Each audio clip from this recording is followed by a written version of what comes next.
Newport. Portions of this show are recorded.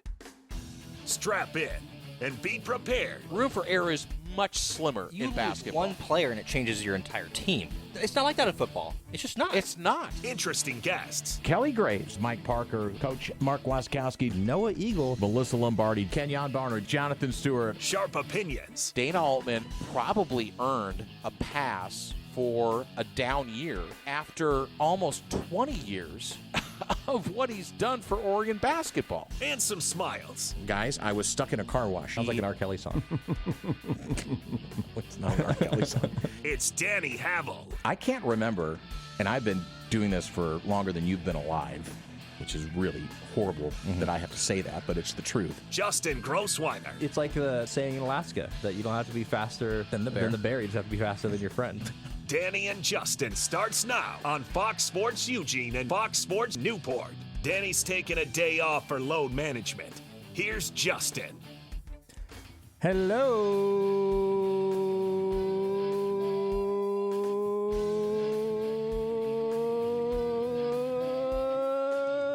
Yes, this is a long one, neighbors. How's it going? High atop the Delta Triad in the Crystal Palace that is the Bigfoot Beverages Studios. Welcome to the Danny and Justin radio program right here on Fox Sports Eugene and Fox Sports Newport on a Thursday. And yes, it is just Justin today. Nobody's here to keep me company, although intern Dom is here. He'll keep me company, I'm sure. But no Danny. Goose is out of the studio today as well. He'll be back tomorrow for Friday's show and Big Bets. But how's it going, everybody? I'm having a pretty good week this week. Saturday is my birthday, or Sunday is my birthday, I should say. So I'm getting ready for that. Mentally preparing. As I think you get older, it's more of a mental preparation than excitement for your birthdays, although this one's a little easier for me. I'm turning 31. It's kind of a weird age. I have friends that are living more like young adults, like college-ish kids, maybe a little older than that. I've got friends that are married and they have kids. I'm going to weddings. So it's a good age to be, I think. Dan Lanning, who we're going to hear from in just a few moments, was only 5 years older than me, I think, when he became the head coach of the Oregon Ducks, which is very weird to think about. He's still a very young head coach. So we'll hear from Dan Lanning today after Oregon's first spring practice. We got to hear from him. It was the first time we really got to hear from him since the Peach Bowl. So, and the hirings of the new offensive and defensive coordinators as well. So some good stuff from Dan Lanning today. We'll also I want to talk a little bit about bracketology for Oregon and Oregon State women's basketball as Oregon. It's kind of more about where they're going to be, and I think why the seeding matters so much for their potential for a run. And then Oregon State. Thought Danny brought up an interesting point on Tuesday, I think it was, about whenever the WCC semifinal was, or the final, against Gonzaga, about, hey, is this Oregon State team going to make the tournament? And he thought that they would, just based on the fact that they made that WCC final. I have some questions about that. So we'll break that down probably in the first segment. We're also going to get a little bit into the OSAA high school basketball tournaments going on today, because our guest we're going to bring in is Chris Burkhardt, who is the associate director of the OSAA, and he also is on the radio network for the Portland Trailblazers and their pre- and post-game shows on Rip City Radio as well. So we'll welcome in Chris Burkhardt for the first time onto the show. And then in the last segment, I want to talk about Oregon baseball, who had a really fun game yesterday. I think sometimes these midweek games can be a little monotonous. Sometimes you bring in some opponents that aren't necessarily the best. And obviously Oregon's schedule so far hasn't necessarily been the best, but it certainly has been a good start to the season so far. And yesterday's game, I should say, had some fun moments in there that I want to break down. So we'll hear from Coach Waz and a few of the players. But Dom, how you doing today? I'm doing good. It's been a very busy week, but yeah, I'm looking forward to this Friday and kind of this St. Patrick's weekend coming up. It'll be a lot of relief off a lot of people's shoulders around the world, in the United States, I might say, not around the world. Well, in Ireland, that's around the world. Yeah. So St. Patty's Day is always 2 days after my birthday, so I usually get my celebrating out of the way on the 15th and then the 17th. But it sounds like you're really busy right now with classes, and this is not finals week, but the week before finals week, I believe. Yeah, this is dead week, and then you did a next project week's on final me, week. which I found to be exciting. Yeah, I did an interview with Justin about how he began his sports media career and how how he got to where he is. Yeah. We all get to listen to him every day. Yeah, it was fun. So thanks for being here again, Dom, as always. But let's get into some Oregon football. As I mentioned earlier, Dan Lanning showed up today for the first spring ball practice, as did everyone else in part of the program. But it was funny. I'm sure if you're looking online, you've seen some pictures of Dan Lanning with his sunglasses on. And for Dan Lanning, obviously a very cool guy, but he started off the press conference by kind of making it known, like, hey, guys, this wasn't me trying to sound cool. This was me actually, I had a procedure done on my eyes, and so that's all this was. Yeah, I had a little eye procedure, so my eyes are dilated here, so apologize. I'm not trying to look cool, I promise you. Okay, just wanted They told me to keep my shades on.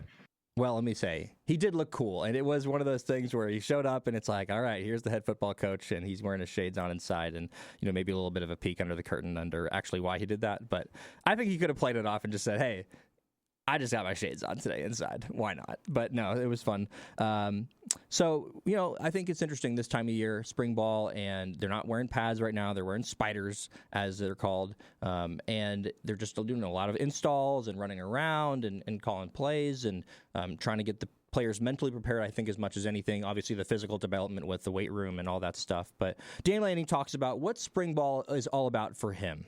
Yeah, always you're trying to play to two things: people that fit your system and have the character and the athletic ability to fit what you do, and then your job as a coach to be able to make sure the scheme fits to what your players do. And that's part of what the spring's figuring out. We got on both sides of the ball, we got a multitude of calls that we can execute. We got to figure out which ones we can execute the best, and then how that fits our personnel that's going to be on the field. So it's a lot of just figuring things out right now, and it's also the first time we got to talk to Dan Lanning since the Peach Bowl, which obviously did not go well for the Ducks. I actually can't even remember the final score from that game, but it was a big blowout. And so I guess the question is, how have Dan Lanning and this Duck program used that either as motivation or taken lessons from that into this season? I think they've definitely used as motivation. I guess as Ducks fans, it's a little concerning because it's like you have the same thought process after the Rose Bowl 2 years ago. But I think they're continuing to grow, and I think for the first time within his way of running the program, they're finally in a cycle where it's all of his players. Like, it takes a couple years to get some of those other recruits out from the Cristobal era and some of the other coaches we had here. And so it's like he's in year 5. As we saw in the offseason, he did not go in the portal as much as he had in the 3 previous years that he had done that, getting like Bo Nix, Dylan Gabriel, a lot of these guys. So I don't know. I think there's a lot to look forward to, and I think the team is in a really good spot, especially. Yeah. No, I agree. It certainly is. It's his team, and luckily for this team as well, not only are there guys that they brought in, and he's brought in over the number of years, and there was the whole debate from a lot of Miami fans about, Mario Cristobal developed all these guys, which was just totally not true. I remember the first thing that Dan Lanning did when he came into this Duck program was he had to recruit all the players. He had to recruit all the players on the Duck roster because there was a lot of questions about Dan Lanning when he first got here, and a lot of the players, I think, had to get to know him a little bit. And so I think that for them, in terms of learning lessons from the Peach Bowl, like, you certainly have to, right? The way that it went down, and they're always trying to adapt. But let's hear from Dan Lanning what he says about what they learned from the Peach Bowl going forward. Yeah, we didn't finish the way we wanted to, but there's a lot of lessons learned. I think that film's been watched a lot by all of us, and it's a new group now. It's a new team. Every year is individual, right? What we accomplished last year has nothing to do with what we're going to accomplish this year, but it allows you to say, okay, what can we add? What are the wrinkles that we can adjust? How can we play off of our personnel? There's some different personnel this year than there was last year, so all those things play into it. Another big change for this Ducks team was the promotion from within for the offensive and defensive coordinators. Drew Maringer replaces Will Stein. He was promoted as the co-offensive coordinator, tight end coach. And then Chris Hampton was promoted from the defensive coordinator's defensive back coach, and he will be the new defensive coordinator. But it's a different hire for Dan Lanning because the last two guys, Will Stein and obviously Kenny Dillingham, thank you, who was from at the time, I believe it was Florida State. those were guys from outside of the program. And so I think I want you to listen to the way Dan Lanning answers this question, because he talks about the evaluation of those two guys and why he thought promoting from in was a good idea and the sort of concept behind that, because that has not been a typical standard for Dan Lanning so far in his tenure. Yeah, anytime you're able to promote, it's because you get to see what guys do every single day, right? It's a body of work. You might interview with somebody 3 or 4 times on a Zoom or have them, to visit. But the best indication of what I'm going to get in the future is how those guys' positions have performed in the past, how they've worked with their teammates. When you're able to watch Drew and you're able to evaluate what a Terrence Ferguson, what a Pat Herbert, what a Kenyon Sadiq have done, what a Jamari Johnson have done in the program, his role in our offense and how it's grown. He's been a part of it since day one. You're able to say, okay, I have a lot of confidence in what this will look like moving forward with him in a leadership role. Same thing with Coach Hamp. Our secondary's gotten better every single year that he's been here, right? Guys are playing at a high level. You talk about guys performing beyond their ability, some of those guys having their best season, being a part of our program. And I think that's a great evaluation for me, getting to see it every single day in this building. What's it going to look like moving into the future? And every one of those guys that had an opportunity to level up, they would tell you that a lot of that product is because of the players and the coaches that are around them and what allows them to do that. I think that's the way you can evaluate a healthy organization, is when you have the opportunity for guys to move up within the organization.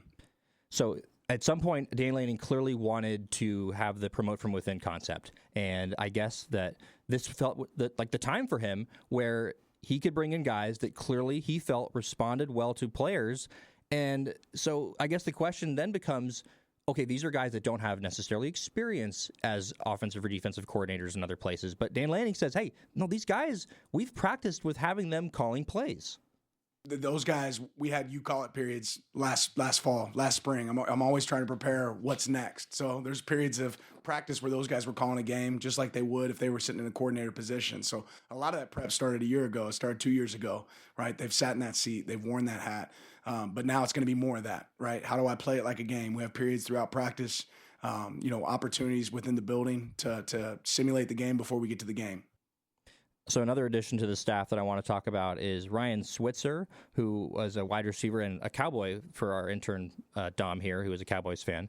And I'm not as familiar with Ryan Switzer as most. I know that he was an electric player in college, but he's only 31 years old, which I just mentioned. I'm turning 31 on Sunday, so it's certainly a younger coach. But what do you know about Ryan Switzer? I mean, just as much, at least for my generation, because I'm only 21. Most of the kids who know him that are younger like me, it's like he was just this electric player in college for North Carolina who was very mediocre at the time, and they had Giovanni Bernard at that time. So that was right. It was an exciting North Carolina team. They were 8-4, I think. So they were always pretty good. Good returner as well. Yeah, and they would play those good ACC teams that kind of play him close. So he, from my understanding, he was just a super electric college player, and like most. How it happens in college, it didn't translate too well to the NFL. But right, he's only 5'8", so a guy that certainly is, as I mentioned, a younger guy bringing into a program where, hey, there's been a lot of younger coaches here. So Dan Lanning talks about, hey, what did you see in Ryan Switzer, and how did he come into the program? Coach Douglas and Coach Samp, I think they all kind of went through, this shows how young they are, but they all went through combine work or arrivals camps, stuff like that together. So there was a little bit of that. And then obviously anybody that's familiar with college football is familiar with what he was able to accomplish. But I think there's a lot of things that he can add to our program with his experience as a returner, right? You always look to be able to add, hats in the building that can help contribute and make your players better. And he's got a lot of energy and enthusiasm. He's got great experience. I think there's some real value in that for us having Ryan on our staff. One of the most exciting things about this upcoming 2026 season, in my opinion, is the second year starting for quarterback Dante Moore. And of course, didn't end the way that he wanted to coming into the Peach Bowl and the way that Oregon fans would have hoped for. But this is a guy, and I saw a lot of stuff on Twitter during that game and post that game. People should not take Dante Moore for granted, because he is now going to be an experienced quarterback. There is no, what is he going to be because he hasn't started any games since his freshman season, and we don't really know what he is. I think that this is a really good opportunity for him to build on what he did last season. The roster has been completely remade, not completely remade, but it's been remade in a way where I think that he's being put in a position to succeed. And I think for him, so much of what's going to happen and the success that Oregon overall is going to have this season comes down to his mental side of things. And that's something that I think that definitely, I would even probably say he could say would be improved And so that's where this starts this season, spring ball. So what does what does Dan Lanning see in Dante Moore early part of spring ball right now?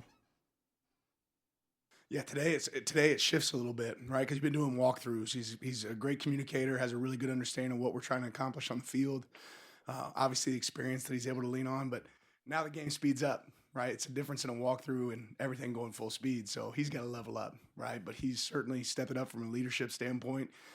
He's a coach on the field. He's able to take advantage of that. But, day one, always there's an opportunity for us to get better. And it's going to be really interesting to see how close that he can get to what we saw from Dillon Gabriel and Bo Nix during their respective times as quarterbacks for the Ducks, because I do think that Dante had a very good grasp of the offense last season, but I do think there was a different level with guys that were so experienced. I mean, 5-year starters and Bo Nix and Dillon Gabriel, who were able to change the plays at the line. They were able to, like he said, be that coach on the field. So I do think that is very important for them this season to have a guy like that can just maneuver an offense. And, even that first play against Indiana, I felt like clearly that was a play that something was not recognized at the line of scrimmage. Obviously, great play by Pons to deliver the pick six, but I just think there's another level there for Dante Moore. And so this year of experience that he's had as a Duck the first year, and really his second year actually even, which I think people will also forget about. But so his third year now, second year starting, I think it's going to be fascinating to see what his development will be like mentally. Other quarterback that's going to be coming in this season, I think this was the biggest surprise of the offseason, was Dylan Raiola, who is a guy that's coming in from Nebraska. Of course, a bit of a polarizing figure. There's guys that really like him, guys and gals that really don't like him. And he's, a very exciting player, and he's had some ups and downs. So, but he's also a guy that's coming in injured. So I'm not actually sure what he's going to look like this season, if they're actually going to get him as the actual backup. Brock Thomas is going to be back for another season, so I'm sure that he'll get some looks as well. So, but Dan Lanning talks about Dylan Raiola and what he sees from him, obviously coming early on in from an injury. Yeah, he's working. He was able to practice with us today. We're being conscientious of where he's at as he comes back, but he's pushing, and it's new for him, right? He's coming to a new system, but he's learning it well. He's definitely a cerebral player that can make the throws. So very excited about where he's at and where he's continuing to grow. All right, a couple more from Dan Lanning here as we get ready for Chris Burkhardt. But one of the biggest things as well about this season, aside from obviously Dante Moore coming back, is all 4 of the starting defensive linemen back for this team. And they were just so good last year that you know what you're getting out of that unit. Tatum Tuioti, Bear Alexander, Amari Washington, and Mateo Iungale, of course. So it's just such a benefit to this team to be able to have those guys come back, and there's going to be a lot more opportunity in the defensive level in terms of the linebackers and the secondary. I think there's some young, exciting secondary players, but particularly I would say that linebacker unit, we're going to really be interested to see how those sort of positions shake out. But what does it do to Dan Lanning, and what does Dan Lanning say about having all 4 of those guys back? Well, those guys have to be in charge of setting the standard. And, any healthy defensive line is going to have a lot of guys that are able to play and rotate. So it's not going to be just those 4 up front. For us to be the team that we have to be, you're going to see a lot of guys step out there on the defensive line for us. But those guys coming back, I think it all speaks to the maturity of their decision on, hey, there's an opportunity for me to improve. There's some things that I still want to go accomplish here at Oregon. And we expect them to be a piece that can really help us get there. So let's go from the defensive line to the offensive line where, hey, people have some questions about the offensive line. Fox Crater looks like he's going to be the starter at left tackle. Michael Bennett, Poncho, who is one of the returners, Dave Iuli, and Janoris Wilson. So people have some questions about the offensive line, but you know who doesn't have questions about the offensive line and Alik Terry's room? Dan Lanning. Yeah, I think we have size and athleticism. I think Coach Terry and the group that he works with over time have really proven that they're great at building a cohesive unit. And we have some guys that we've recruited really well there over the last few years that we want to be able to see step up and take charge and take advantage of the opportunity. All right, last one from Dan Lanning here before we get to, I want to get to a little bit of OSAA high school basketball before we get out of here and get to Chris Burkhardt from the OSAA and from the radio network of the Blazers. Dan Lanning talks about those opportunities that are going to be available outside of those front 4. And, of course, the front 4 guys, as you mentioned, you're going to have more depth than just 4 guys. But what does he see with Jerry Mixon, who had a really nice season at points last season, and the opportunities that are there in the linebacker room? if you're good enough, you're old enough, if you can play above the line football, right? And I think there's a group of guys in that room that have the ability to play above the line football. And Jerry did that at a high level at times last year, and I expect him to grow and get better. But he's grown over time. He's become a better communicator. He's a guy that, like you said, he can be that quarterback at times on the defense, right? And we'll get those same things from other guys with experience, a healthy Devin Jackson, right? Dylan Williams, right? Gavin Nix, Braden Platt. There's a lot of guys in that room that can step up. There's some new faces in that room that can step up. So Will Stratton, all those guys are earning opportunities as we go through the spring. So I'm really excited for this Oregon football season this year. I think they're set up for a ton of success. I think they're actually getting a little bit underranked in some preseason polls that I've seen. I've seen them kind of in that 5 or 6 range. I think this is going to be one of the best teams in the country. I think this is an opportunity for Dane Lanning and the Ducks to win a championship. Obviously, there's some steps that need to be had to get there, but I certainly think that this is a team that is well on its way and is a championship-level program. Does that mean they will win a championship? I'm not sure, but I certainly know that the way that this program is being ran and being run, I should say, if I'm being properly grammatically correct, is certainly going in the right direction. So before we get to Chris Burkhardt real quick, I do want to just give a quick update, especially on the 5A state basketball tournament for the OSAA. Unfortunately, for the local teams around here, Summit beat Thurston 69-65 yesterday. If you haven't heard, big third quarter for Summit really put them back in that game against Thurston. And then North Eugene, their first opportunity to ever be at a final site, which is super exciting for them. Unfortunately, against Centennial, they fall 67-59. So we're going to take a break here on the Danny and Justin radio program right here on Fox Sports Eugene and Fox Sports Newport. Afterwards, we're going to talk to Chris Burkhardt from the OSAA. So stick around for that right here on Fox Sports Eugene and Fox Sports Newport. Welcome back to the Danny and Justin show on a Thursday. Just Justin today as we get ready for a good weekend of sports action. We'll talk Oregon baseball in the last segment as the Ducks pick up a 6-3 midweek win against a testy matchup with the Xavier Musketeers, and we'll hear audio from Coach Waz and a few of the players. And if I have a little bit of time, we'll talk a little bit of World Baseball Classic, because I think it's been a lot of fascinating storylines going around in that fun tournament. So, but first, let's head over to the Oregon Man Clinic's hotline to welcome in Chris Burkhardt. He's a proud University of Oregon alum, a man wearing many hats. And if you're a Blazer fan, you'll recognize his voice from the pre- and post-game for your Portland Trail Blazers here on Fox Sports Eugene. He's also the Associate Director for the Oregon School... I'm going to try it one more time. The Oregon School Activities Association, better known as the OSAA. So that gives us a lot to talk about right now, Chris. So as a media professional that wears as many hats, what's the secret to being able to do everything that you do at a high level with everything going on? Lots of caffeine and the ability to operate on no sleep. Monster energy drinks and coffee like that is the secret for any media member to get through anything. Yeah, you're a Monster guy. I'm more of a Red Bull guy. I've been trying to go toward the 0-calorie drinks because I drink so many, like you're saying, that I just don't want to do that to myself. But so you're Monster? I am right now. I'm trying to maybe get some research behind what it would take to get like a rock star or Monster like IV drip just to get going for like a full 24 hours, but that's what you got to do in this biz. No, it totally is. So I hear you on that. But fun tournaments going on up there right now in Portland with the state basketball tournaments. But how's Danny doing? He's up there, and I know you were with him because I talked to you yesterday or the other day when you were with him. So your evaluation of our own Danny Havel. No. The real question is, how are you doing getting a little break from that guy? I'm doing great. I think I have a good time when Goose is in here. I like when I do my own shows. It gives me an opportunity to talk about the stuff I want to talk about. But no, I love talking to Danny. I mean, we've always had good chemistry. I think that's something that came really fast. But no, it's of course it's good to get a little break every now and then. But no, I love working with that guy. Yeah, no, Danny's awesome. He's been great. And for those of you who miss his voice, you can listen to him on the OSAA radio network. You can go to the website and find it. But he does a great job calling those games and getting everybody involved, man. He's one of the best. So currently right now for let's just start with the 6A tournament.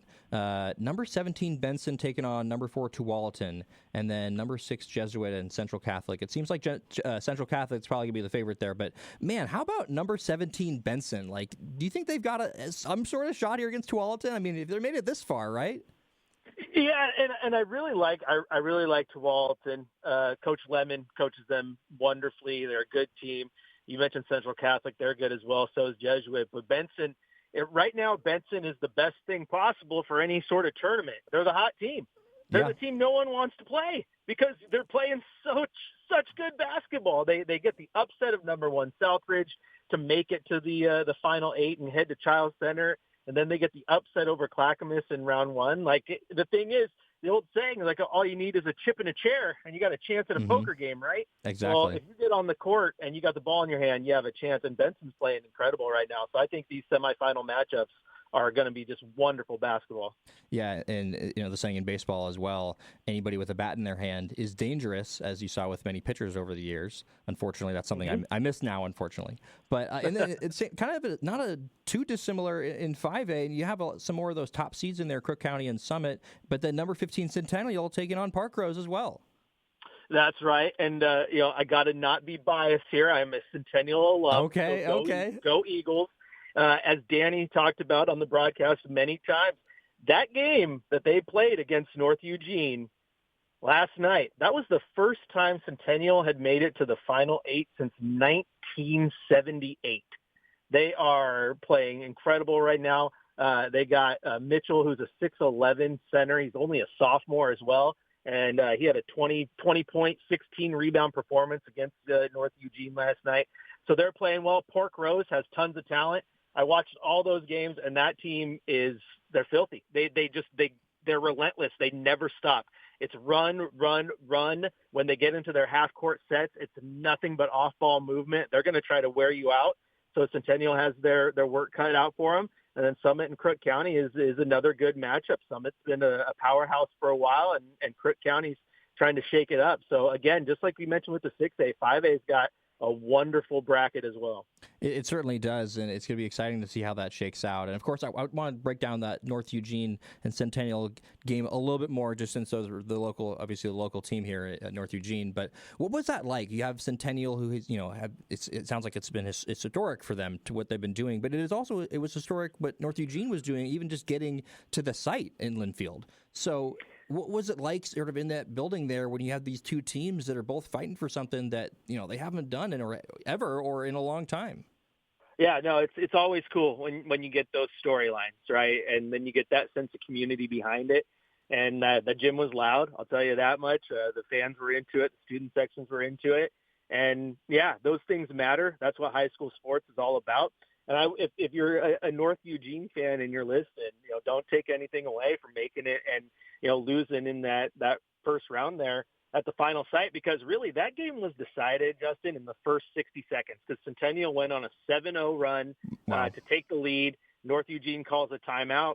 And at that point, that was all Centennial needed, because they were able to weather every little storm that North Eugene threw at them. They got close a few times, got it within, a single possession. But really, it was that 7-point buffer that did it at the beginning of the game. You take away that 60 seconds, that's one heck of a balanced game between those two teams.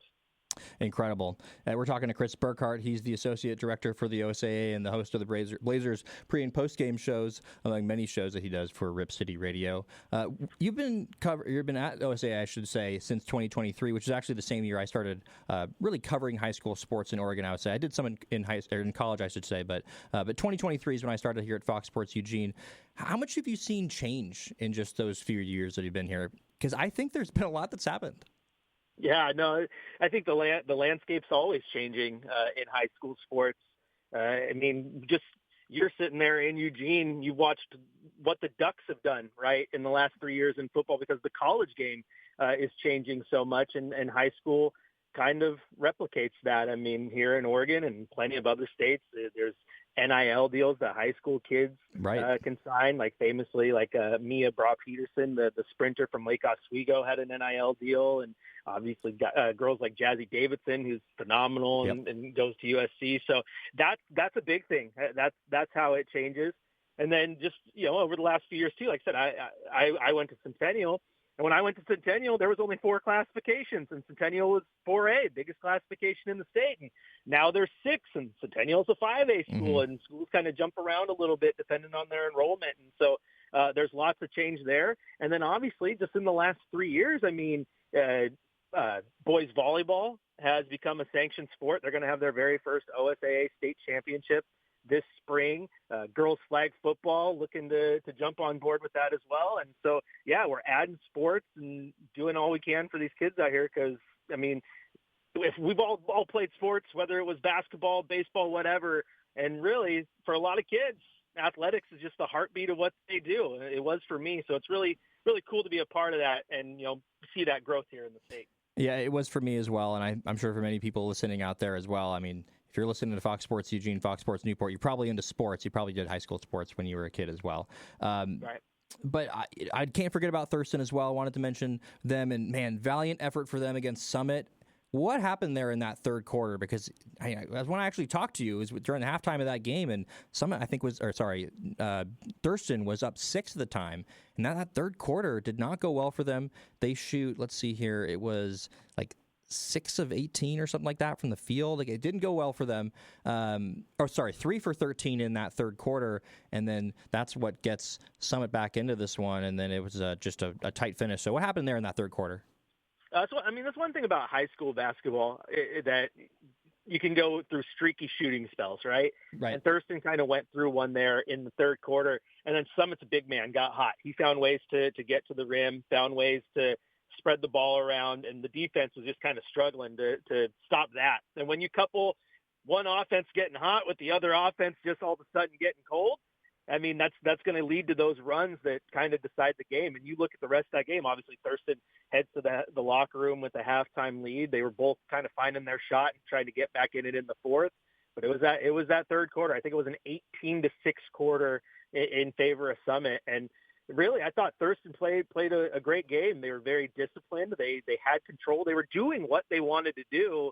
But when the shot's not falling, it doesn't matter if you're executing everything else perfectly. And I really think that's what decided that game was just a cold shooting spell about midway through the third. Yeah, I knew that 6 of 18 number was in there somewhere, and that was the score of the actual quarter for both those teams. So yeah, it was incredible game. It really seemed like it came down to the wire there, and just tip of the cap to Blaine Botor and his team. We had him on the other day. Really, really great guy who I hope the best for with this program going forward, and just really all these teams at this tournament. Seems like it's been a great tournament so far.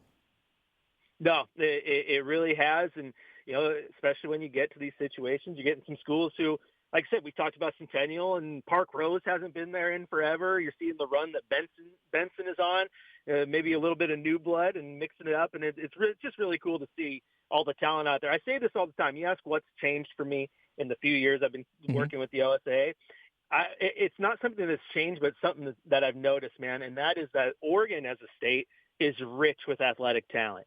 It's not a state that people think about when, the big recruiting hotbeds and this and that, but, man, there's great basketball players and great football players and great volleyball players everywhere you look, and it's so fun to just watch those kids go out there and play for love of the game, man. Yeah, great competition. A great example of that is, I think, the development of the 6-man and 8-man football games that we cover a lot of those out here with these smaller schools who are really buying into this, and those programs are really developing. It's been really fun talking to all those coaches. So, high school sports, obviously a huge part of the state of Oregon, and I think that everything, especially what we do here at Fox Sports Eugene, Fox Sports Newport, we have so much respect for high school sports around here. But one thing I know that hasn't changed for you is a love for the Portland Trailblazers, who, of course, you do the pre and post game for, and I know that I definitely can't miss an opportunity to chat with you a little bit about the Blazers, who coming off of I would say a pretty tough loss against Charlotte. I think that we're all probably glad that the Blazers don't have to play Charlotte anymore this season. They do have a fairly easy schedule the rest of the way, and not that there's any doubt that they're going to most likely make the play-in tournament, but right now, with so many of the injuries kind of in and out of the lineup, and we don't know what's going to happen with Shaden, if he's going to be back this season. But just where are you right now with this team that's most likely going to make that play-in, and it's just going to come down to those matchups with those other play-in teams? Yeah, here's the thing, Justin. They are a play-in team. They're locked in, basically. Yeah. I mean, they're not going to go lose 8 more games than Memphis and Dallas the rest of the way. No. That's just not going to happen. But people get upset. Like, this is what I have to deal with on game day in the fifth quarter is, people mad that they lost or, they looked bad or they couldn't get it done against a poor team. That is part of the maturation process for a team that is a play-in team, because when you're a play-in team, you're not good enough to be a pure playoff team, and you're not bad enough to be a lottery team. And with that, you're going to go through growing pains. Now, you look at a Charlotte team, look at the beginning of the season. They weren't great. They were pretty bad. And then Con Kniffel gets going. They figure out what they want to be as a team. And, basically post All-Star break, they've been wonderful. They've beat Portland twice now in the last handful of weeks. So they're going through the upside, but they'll have downsides too. Portland, I think, is going to be absolutely fine. They're, like you said, one of the weakest, if not the weakest schedule the rest of the way. I believe their combined opponent winning percentage about a week ago was like a 42%, which was the worst or best number, if you will, in the NBA. Yes. So they still have games against the Brooklyn Nets. They have games against Washington. They have games against Indiana, who they played pretty well just a few nights ago. They still have games against Utah. They end the season against Sacramento, the worst team in the Western Conference. So I think they're going to find wins. Keep in mind, Denny Avdia's just coming back into the lineup. Scoot Henderson has played a whole dozen games after missing 4 months. So there's a lot that they're still trying to figure out when it comes to the continuity and the chemistry with that team. But I still think they're exactly where you want them to be. They're a play-in team who can go out there and surprise the world one day and beat Oklahoma City at home and hand them their first loss of the season. And then they can go on the road and lose to Washington. That's just part of a team that's growing, but I do like the future of where they're heading. Listen, I agree with you as well. I got the Jazz on Friday night, so I think that's one of those games where you're saying, that's one you expect to win, but sometimes you never know with this team. Nope. But we talk to Travis Demers all the time, who you work with Rip City Radio. We love having him on, and it's funny. I asked him about the Hornets yesterday, and he was, I was kind of trying to go is there sort of a something that the Blazers maybe could kind of take away from the way the Hornets have developed? And he's like, nobody should ever listen or do what the Hornets have done. And so I think that's probably a fair comparison. But I think you're right. It is all about the development. And, one of the biggest guys in that, and someone that Travis has championed over the time that they have been a Blazer, is Scoot Henderson, who came back from the injury, of course, the hamstring, and he's had some ups and downs, and he's had some really good shooting times, especially when he got in, and then he had a big stretch there where he didn't do so well. But just your evaluation of Scoot and where he fits on this team right now as that sort of sixth man, but how do you feel about him so far in his development and where he's fitting right now? I think he's great. Obviously, he's had some ups and downs, but one thing I've always argued with Scoot is I think he's got just a unfair shake, because he came in the shadow of Damian Lillard, and that offseason where they end up drafting him and then they trade the face of their franchise. Mm-hmm. Who's going to make up for the scoring? And I think everyone wanted Scoot to be that guy because his highlight reel with the G League Ignite was explosive. But I watched Scoot play, and he reminds me more of a Steve Nash, a Jason Kidd, a Chris Paul, and not like a Tony Parker. And those are all Hall of Famers, and he's not that yet. But one thing that those four guys had in common is that they didn't need to score to impact the game. They did it with their passing, their playmaking, their ability to get the offense where it needed to go. Guys like Jason Kidd go out there and score 15 points a night, and then, everyone else is struggling. Okay, now I'll go score because now I need to score. But my priority is to set this team up. And that's how Scoot likes to play. He plays a little more pass first, and I think that is just a little bit different than Blazer fans are used to, just because you had Damian Lillard for so long, and then you had C.J. McCollum, who would fill in for him as the backup guard when their rotations, and he was more of a shoot-first guy.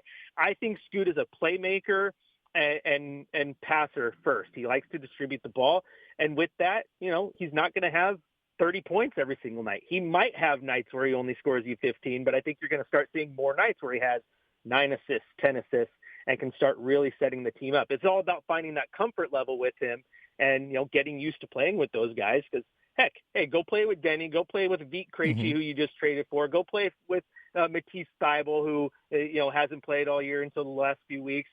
You got to have chemistry to be a playmaker, and so that's part of it. But I think he's going to be fine. And one thing I think is underrated about him too is, he's not a slouch on the defensive end. Does he get lost sometimes? Absolutely.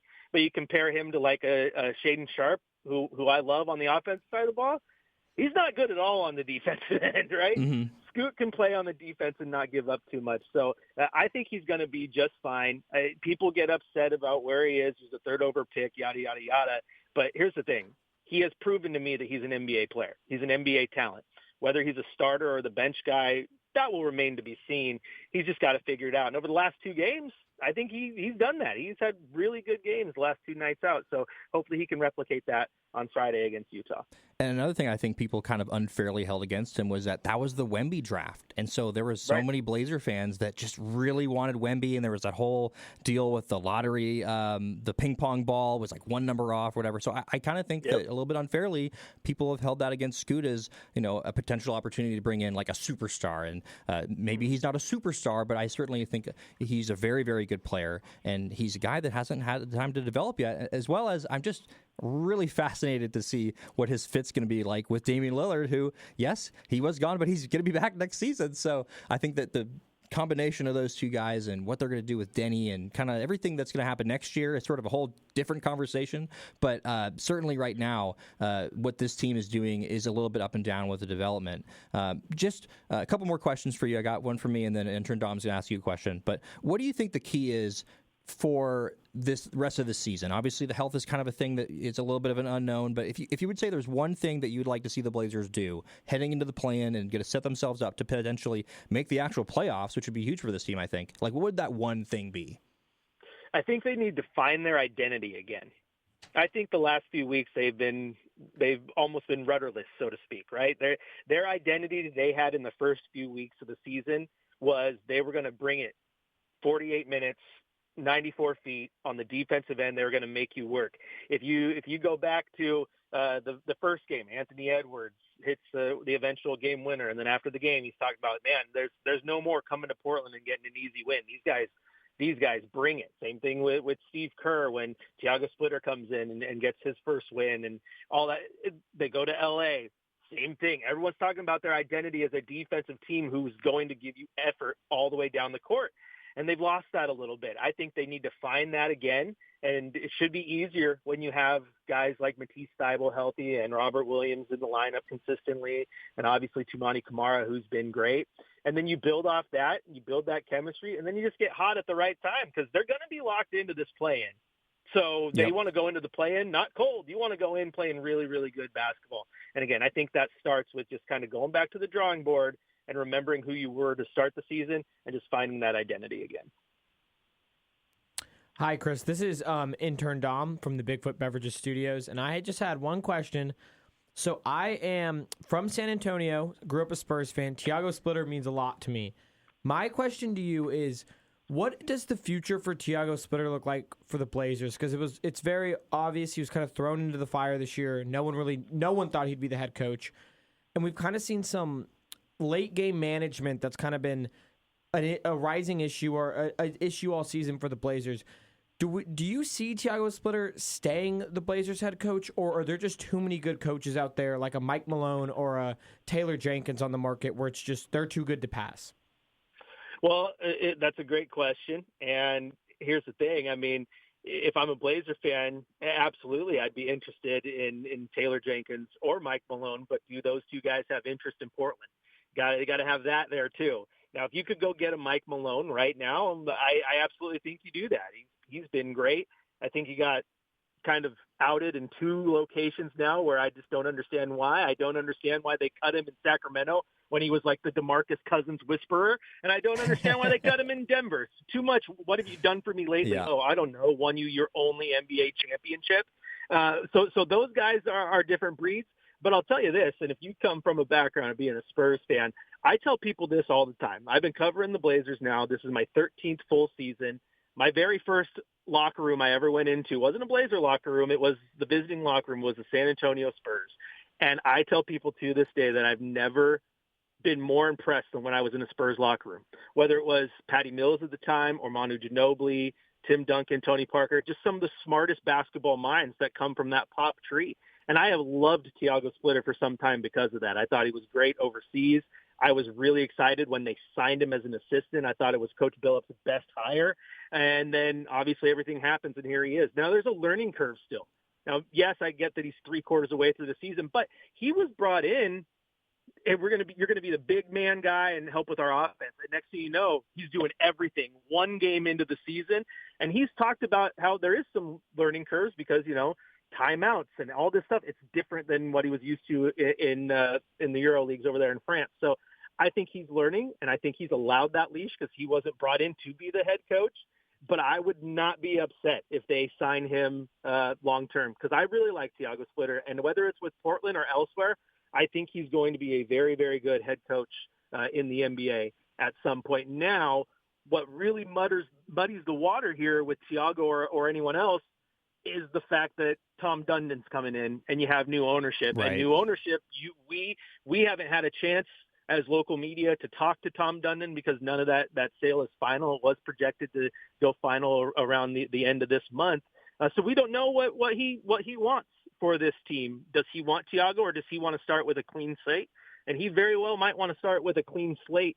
And if that's the case, I'll tell you what, I will be the first one praising Tiago for all he's done under some of the hardest circumstances that you can imagine. I mean, again, his boss and the head coach was, arrested by the FBI one game into the season, and he was thrown into the fire. But I absolutely love Tiago Splitter. Yeah, unbelievable situation that he was put into. But I think that he, like you're saying, he has done a lot with what he has been put into. But Chris, absolute pleasure. Thanks for coming on to talk a little bit about the OSAA high school basketball championship playoffs. And then the Blazers. We'll have to get you on again sometime soon. Absolutely. You know where to find me. Oh, absolutely. Say hi to Danny for me. Will do. All right, there he goes. Chris Burkhardt from the OSAA and the Rip City Radio Network. So we're going to take our last break here. Running behind schedule as usual. It's a Justin show, so we'll get a little bit of talk about Oregon baseball after this break right here on Fox Sports Eugene and Fox Sports Newport. It's a race to the finish here on the Fasty 60 Minutes in Sports Talk, the Danny and Justin radio program. Just Justin today here on a Thursday as we talk about some Oregon baseball, who wrapped up a midweek series against Xavier yesterday in a entertaining game, if you ask me. I had fun watching that one on Big Ten Plus.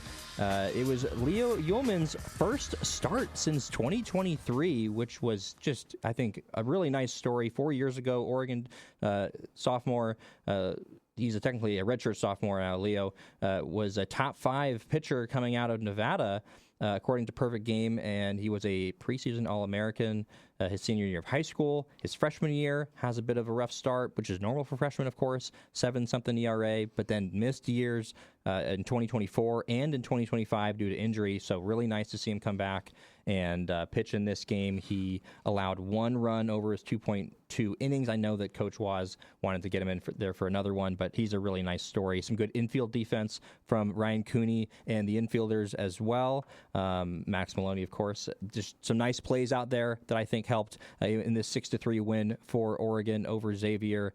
And, man, the funnest part about this game was that 7th inning when it was a pitching duel, 1-1 the whole way through, and then Berkeley Mabius comes in to pinch hit, and he hits a 7th inning home run that's kind of sets off Xavier. It was one of those things where somebody said something as Berkeley was rounding the bases, and I don't know who said what, but Berkeley talks about kind of that scuffle and the dust-up that happened after that home run that he had as a pinch hitter.